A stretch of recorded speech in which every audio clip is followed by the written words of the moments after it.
DEXA baby ഉറങ്ങി നീച്ചില്ല. എന്തേ നീക്കാത്ത? നേരം വെളുത്ത് പോര്. വാ വാ പോര്. മീൻകാരൻ്റെ അടുത്ത് മീൻ മേടിക്കണ പോര്. ഇല്ല മീൻകാരൻ്റെ അടുത്ത് മീൻ മേടിക്കണ്ട. ഞാൻ ഡെക്സാൻ സീവിനെ കുട്ടട്ടെ. സീവിനെ കുട്ടട്ടെ.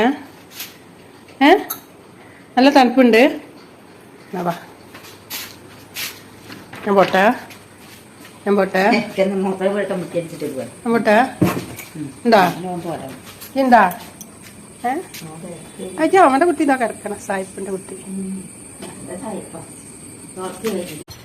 Good morning. നമുക്ക് മുദ്ര പുഴുങ്ങിയത്. മുദ്ര തീർക്കണ്ട നമുക്ക് കർക്കിടക മാസം ആകുമ്പത്തിന്. അപ്പൊ നമ്മൾ ഇന്ന് മുദ്ര പുഴുങ്ങിയതും ചായയാണ്. ചപ്പാത്തി. ഇന്ന് ശനിയാഴ്ച, നാളെ ലീവല്ലേ. എല്ലാവർക്കും സുഖമായിട്ട് കിടന്നുറങ്ങാം.